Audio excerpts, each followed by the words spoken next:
So finally we had reached Jami Masjid, which is available at Gujarat and which is available at Pavagadh.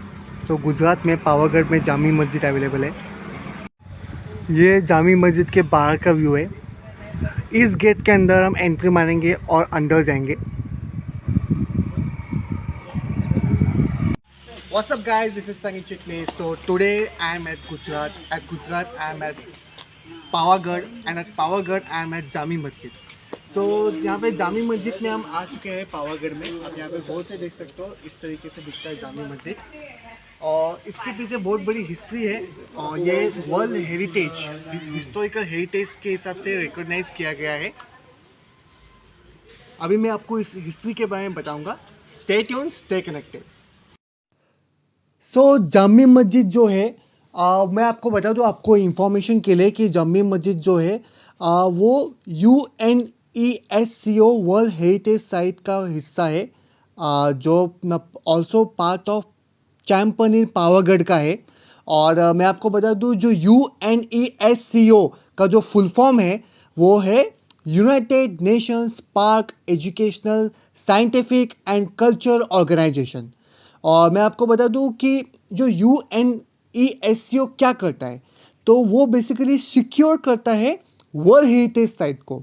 आप जितने भी world heritage site देखोगे जो historic है, उनको security provide करने की रिस्पॉन्सिबिलिटी होती है UNESCO का।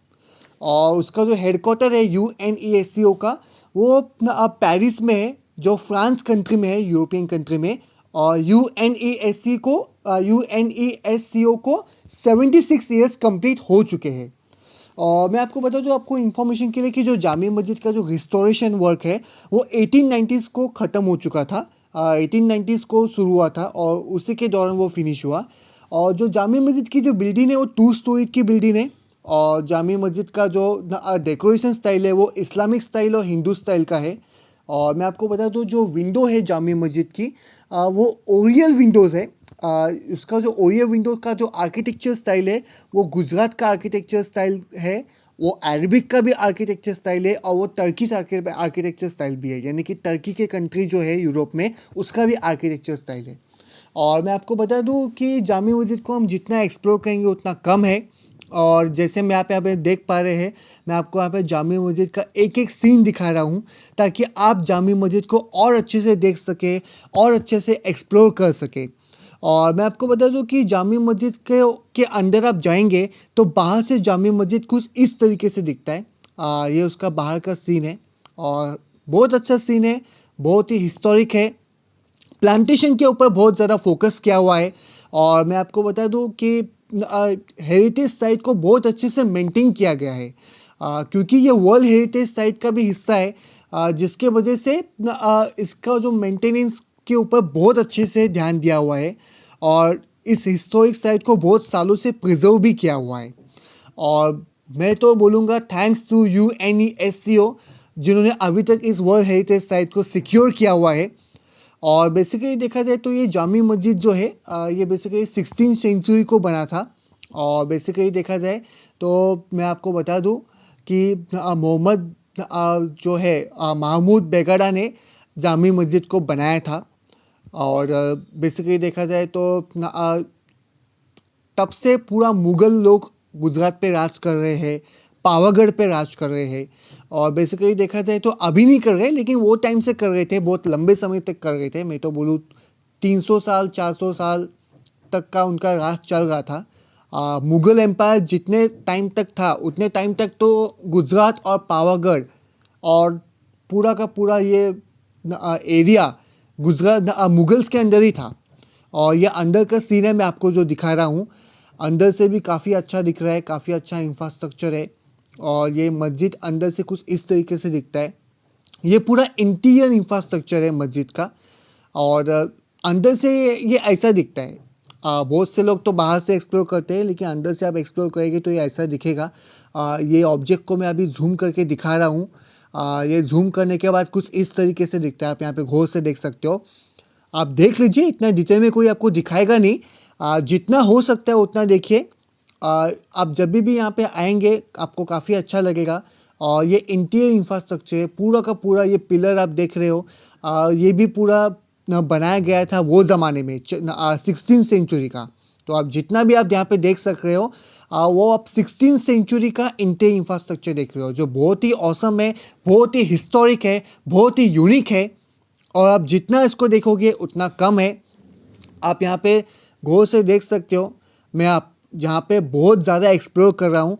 आप भी यहाँ पे एक्सप्लोर कर सकते हैं अगर आप पावागढ़ में आएंगे और पावागढ़ में जामी मस्जिद को अंदर से एक्सप्लोर करेंगे तो आपको भी कुछ इस तरीके से दिखेगा।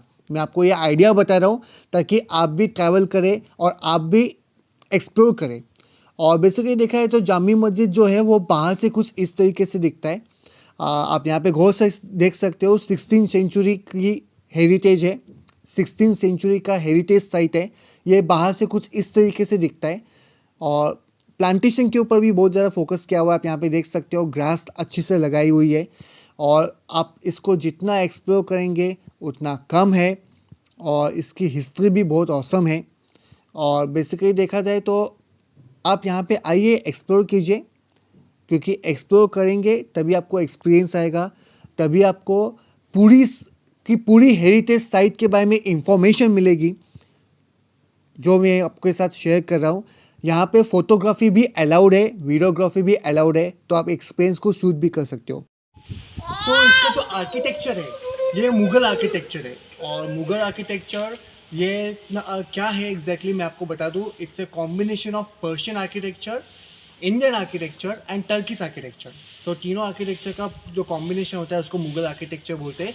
और जितने भी मुग़ल लोगों ने यहाँ पे राज किया था, ये मुग़ल आर्किटेक्चर के हिसाब से पूरा मस्जिद बनाया गया है। जितने भी इंफ्रास्ट्रक्चर बनाया गया है वो मुग़ल आर्किटेक्चर यूज़ करके बनाया गया है। That's it. So Mahmud Begada ये कौन है? तो Mahmud Begada was the sultan of Gujarat. तो ये गुजरात का किंग था। सुल्तान को हम किंग की तरह कंसिडर करते हैं क्योंकि अरबिक में किंग को सुल्तान बोलते हैं। तो गुजरात का सुल्तान था महमूद बेगाड़ा और महमूद बेगाड़ा ने पावागढ़ को कैप्चर किया था। तो ये पूरा Pavagadh was belong to the Mahmud Begada और महमूद बेगाड़ा ने इसी पावागढ़ में मस्जिद को बिल्ड किया। So this was the fact. आप देख सकते हो ये जामी मस्जिद बरोडा हेरिटेज का ट्रस्ट का हिस्सा है। सो ये जो आपको माउंटेन दिख रहा है ना, ये पावागढ़ का पहाड़ है।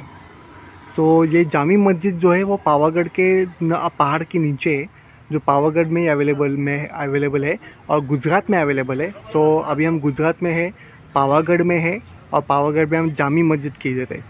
एंड यहाँ से आप देख सकते हो जामी मस्जिद की हिस्ट्री। सो ये थोड़ा सा हिस्ट्री के बारे में बताया गया है जामी मस्जिद के बारे में। आप चाहे तो पॉज करके इसको रीड कर सकते हो इंफॉर्मेशन के लिए।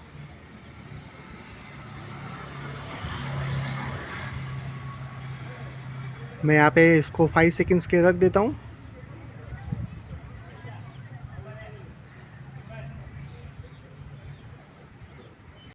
जो जामी मस्जिद के बाजू में जो फ्लावर्स लगाया है वो बहुत ही औसम है और जो प्लांटेशन किया है ग्रीन का वो भी काफ़ी औसम है।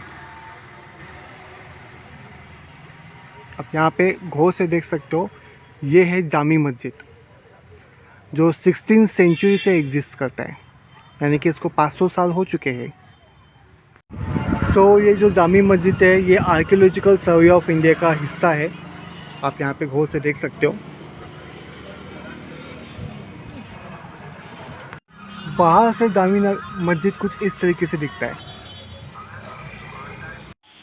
तो महमूद बेगाड़ा ने जामी मस्जिद बिल्ड किया था और ये जामी मस्जिद को बनाने के लिए 25 साल लगे थे और ये 16th सेंचुरी में बना था। तो आप यहाँ पे सोच सकते हो कि ये around more than 500 years old पुराना, 500 साल पुराना ये हो चुका है। महमूद बेगाड़ा उनके ज़िंदगी में सुल्तान रहे और शुरू से लेकर मरते दम तक वो सुल्तान रहे गुजरात के। लेकिन अनफॉर्चुनेटली उसके जो 10th जनरेशन है, जो मुज़फ़्फ़र शाह 3 है, वो सुल्तान नहीं रह पाए। वो इसलिए नहीं रह पाए क्योंकि उन्होंने वॉर की थी एंड अकबर बादशाह ने फिर टेक ओवर किया और फिर बाद में गुजरात अंदर अकबर हो गया। तो जिसकी वजह से वहाँ उसके अगली जनरेशन किंग नहीं बन पाई और सुल्तान नहीं बन पाई। तो ये काफ़ी दुख भरी चीज़ है, लेकिन यही सच है। जामी मस्जिद के बाद हम यहाँ पे शहर की मस्जिद देखने आए हैं। वो भी पावागढ़ में ही अवेलेबल है। और मैं आपको बता दूं जो शहर की मस्जिद है ये बिल्ड किया था स्पेशली रॉयल फैमिली के लिए। तो यानी कि मैं आपको बता दूं कि यहाँ पे ये सुल्तान के अंदर तो पूरा गुजरात था। तो ये स्पेशल ऐसा मस्जिद है शहर की मस्जिद जो सिर्फ जो सुल्तान के जो रॉयल फैमिली मेम्बर्स है उनके लिए था। और वो यहाँ पे आते थे और यहाँ पे एक्सप्लोर करते थे। तो ये रॉयल फैमिली ऑफ सुल्तान के लिए ये बनाया गया था शहर की मस्जिद, जो दिखने में काफ़ी अच्छी दिख रही है। और मैं आपको बता दूं कि जो चैम पनीर जो है वो पूरा पूरा का पूरा चैम पनीर कैप्चर किया था माहूद बेगाड़ा ने और 1484 को। और मैं आपको ये भी बता दूं फैक्ट कि 1535 को यही शहर कैप्चर किया गया हुमायूं से, जो अकबर के पिताजी है। और मैं आपको बता दूं कि उसी दौरान से बहुत लंबे समय तक मुगल्स ने राज किया है। ऑलमोस्ट 400 ईयर्स तक मुग़ल का राज था शहर और पूरा पावागढ़ पे, पूरे गुजरात पे। और इस मस्जिद को हेरिटेज की तरह प्रिजर्व किया गया है। अब ये रॉयल फैमिली को बिलोंग नहीं करता। Now it is a part of the heritage site, world heritage site. तो ये है बाहर का सीन शहर की मस्जिद का। शहर की मस्जिद बाहर से कुछ इस तरीके से दिखती है जो पावागढ़ में अवेलेबल है। आप एक टिकट लोगे तो उसमें आपको जमी मस्जिद तो दिखेगा ही दिखेगा, शहर की मस्जिद भी दिखेगी आपको। और ये है शहर की मस्जिद का सीन, आप यहाँ पे गौर से देख सकते हो। काफ़ी औसम है, काफ़ी खूबसूरत है। और बाहर से शहर की मस्जिद कुछ इस तरीके से दिखती है और काफ़ी हिस्टोरिक है। इस हिस्ट्री को आप जितना एक्सप्लोर करेंगे उतना कम है। अगर आप हिस्टोरिक साइट को एक्सप्लोर करना चाहते हो, शहर की मस्जिद को एक्सप्लोर करना चाहते हो तो गुजरात में पावागढ़ में ज़रूर आना। आपको काफ़ी कुछ एक्सप्लोर करने को मिलेगा और काफ़ी अच्छा लगेगा आपको पावागढ़ में आके। और आपको पूरा हिस्ट्री के बारे में सीखने को मिलेगा, एक्सपीरियंस करने को मिलेगा, जो मुझे यहाँ पे मिला हुआ है। So this is it. So यहाँ पे मेरा पॉइंट ऑफ व्यू क्या है वो भी मैं आपको एक शेयर करना चाहूँगा इस वीडियो के माध्यम से। तो ऐसा है कि अभी आपने ये सुना होगा तो आप शॉक हुए होंगे कि अरे ये तो किंग था, लेकिन उसके अगली जनरेशन 10वीं जनरेशन किंग नहीं रह पाई, तो ये कैसे हुआ। तो आप कभी भी हिस्ट्री उठा के देखेंगे तो इसमें होता ये है कि जब किंग जो है वो बैटल करता है, दूसरे किंग के अगेंस्ट फाइट करता है पूरी सेना को लेके, और फिर वो अलग अलग जगहों को कैप्चर करता है और वहाँ का किंग बन जाता है।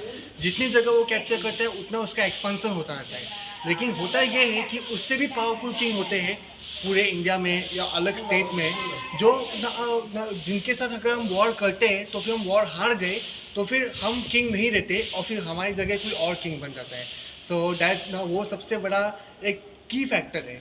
तो मेरा उसमें पॉइंट ऑफ व्यू क्या है कि टू बी ऑनेस्ट और to be straightforward, being entrepreneur और बीइंग इंडस्ट्रियलिस्ट और being investor is more good as compare to being king. क्योंकि किंग में कैसा होता है कि तुम्हें लगता है you are most powerful, but तुमसे भी बहुत पावरफुल लोग होते हैं। और फिर बैटल हार गए तो you are no more king, and battle जीत गए तो तुम किंग रहते हो। लेकिन बीइंग इन्वेस्टर कैसा होता है कि प्रिंसिपल्स आर सेम।